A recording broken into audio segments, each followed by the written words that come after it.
Assalamualaikum dan salam sejahtera. Apa kabar rakan-rakan semua di kita dalam channel Cigupian. Kali ini saya akan membawakan satu topik untuk rakan-rakan guru sekalian, yaitu mengenai dengan satu lagi aplikasi Google yang amat sesuai digunakan oleh rakan guru-guru, yaitu Google Calendar. Pada kali ini saya akan terangkan pengenalan secara asas kepada rakan-rakan guru supaya dapat mengetahui secara mendalam apa yang sebenarnya aplikasi Google Calendar ini dan bagaimana untuk menggunakannya, terutama dalam merencana, takwim dan juga merencana masa dalam menjalani kehidupan sebagai seorang guru. Alright. Untuk menerangkan semua ini, mari bersama-sama dengan Cigupian sehingga habis tutorial ini. Jom. Rakan-rakan guru yang saya hormati sekalian, sebagai permulaannya, kita buka Google Chrome dan kita klik 9 titik atas sebelah kanan itu. Saya nak ingatkan rakan-rakan semua bahawa pastikan alamat email kita sama dengan alamat untuk kita buka Google Calendar ini. Alright, selepas itu kita klik calendar yang simbol 31 itu. Okey. Dan kemudiannya kita akan dapat paparan seperti ini. Kita hanya klik got it sahaja. Sekali lagi, kita akan dipaparkan dengan ini. Dan kita klik got it sekali lagi. Okey. Setelah itu, kita akan dapat paparan seperti ini. Satu kalender. Okey. Satu kalender dalam bentuk mingguan. Okey. Apa yang dapat kita pastikan daripada paparan ini ialah ada satu garis merah. Okey, ada satu garis merah yang ditunjukkan oleh anak panah itu. Dan garis merah itu diletak di bawah tarikh hari ini kita buka Google Calendar itu. Okey. Hari di mana kita buka Google Calendar itu dan juga masanya. Okey. Garis ini nanti akan berperanan penting dalam kita punya kita punya rencana. Kita punya rencana untuk kita punya Google Calendar ini. Okey, kita tinggalkan dulu itu. Baiklah, sebelah kanan ada satu ruang ikon bersebelahan dengan 9 titik itu, iaitu untuk menukar bentuk atau format kalender kita. Bila kita klik itu, kita akan dapat ada 4 atau 5 ikon ataupun kata kunci yang boleh mengubah kita punya bentuk atau format kalender. Okay, contohnya dalam mingguan. Bila kita klik itu, kita akan dapat kalender yang memaparkan satu minggu lengkap. Bermula daripada Sunday sehinggalah kepada Saturday. Daripada hari Ahad kehinggalah hari Sabtu. Okey. Ahad, Isnin, Selasa, Rabu, Khamis, Jumaat dan Sabtu. Okey. Bila kita klik hari, kita klik hari, day, apa yang kita dapat ialah satu paparan mengenai kalender kita untuk satu hari sahaja, tarikh itu. Contohnya 20 hari bulan, 20 hari bulan Jun, bermula daripada jam 12 sehinggalah kepada 12 malam berikutnya, iaitu 24 jam dia paparkan. Jadi kita boleh tulis ataupun type di situ aktiviti-aktiviti kita untuk harian.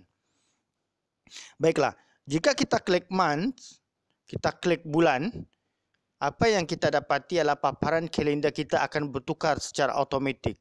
Iaitu ia akan memaparkan kalender dalam bentuk atau format bulanan.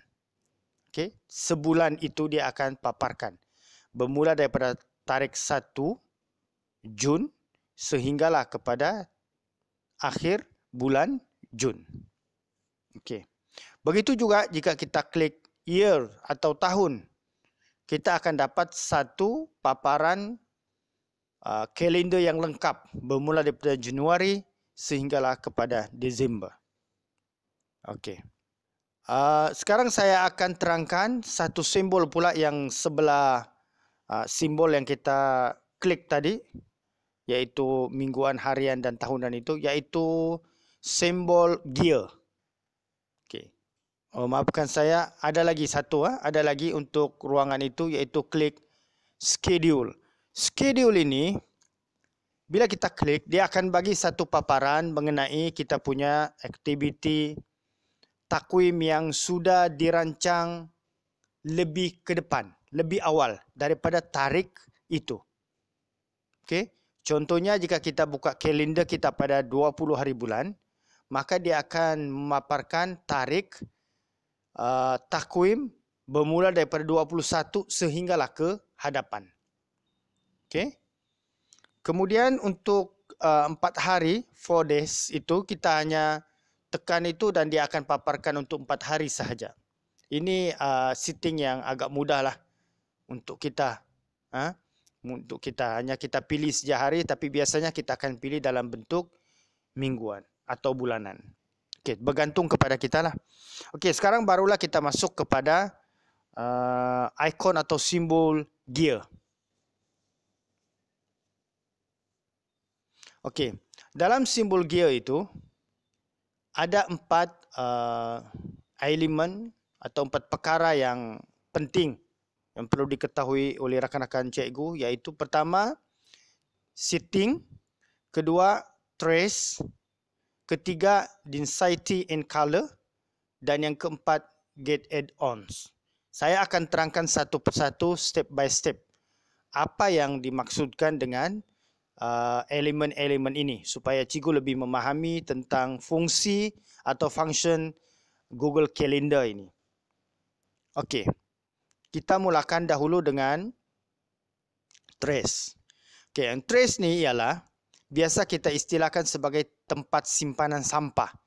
Maksudnya cikgu, bila kita klik trace ini, kita akan dapati satu ruang diberikan.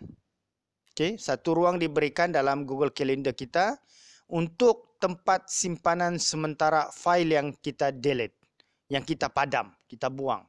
Contohlah ada beberapa perkara yang dalam kalender kita yang kita padam, dia akan duduk sebentar di tempat ini. Okey, mungkin dalam 3 atau 1 minggu begitu. Sebelum kita delete secara permanen, kekal. Okey.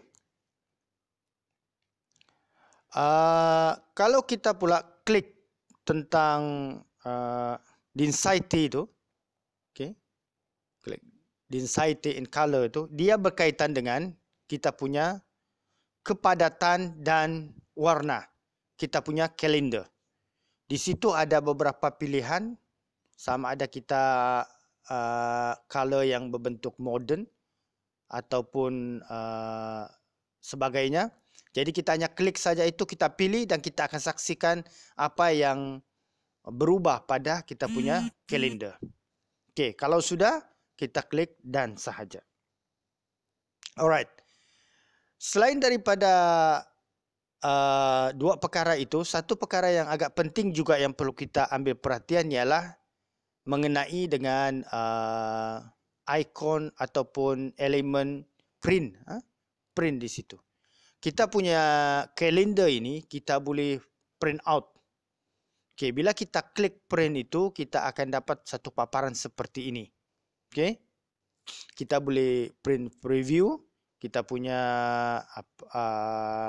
kawasan ataupun bahagian kalender yang ingin kita print. biasa kita print ni untuk kita simpanlah ataupun untuk kita edarkan kepada rakan-rakan ataupun untuk apa-apalah tujuan, bergantung kepada kesesuaiannya pada ketika itu. Okey. Ini biasa sajalah cikgu. Okey. Sekarang kita berbalik kepada Sembogia tu, kita masuk kepada mengenai perkara sitting. Ini yang penting sekali. Okey, kerana dia akan memberi impak atau kesan kepada kita punya keseluruhan Google Calendar kita, keseluruhan kita punya takwim. Okey, kita klik itu cikgu, Sembogia itu, dan kita klik sitting di situ. Okey, bila kita klik itu, kita akan dapat paparan seperti ini. Okey, ada beberapa perkara, ada 6 perkara yang saya senaraikan di situ yang pentinglah dalam ruang sitting ini. Okey, ditunjukkan oleh anak panah di sebelah kiri kita itu. Kita hanya tinggal sitting saja benda ini.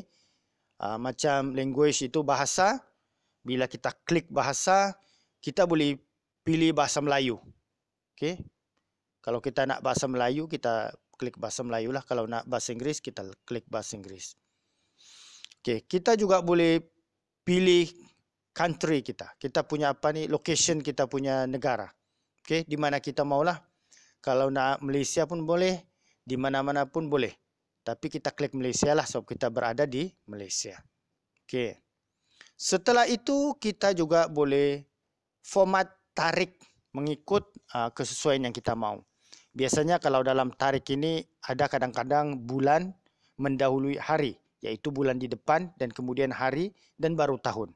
Ada, tapi yang normalnya ni biasanya tarik dulu hari di depan dan kemudian bulan dan barulah tahun. Jadi cikgu klik sahaja itu. Okey cikgu. Selesai untuk format tarik. Kita masuk untuk format masa.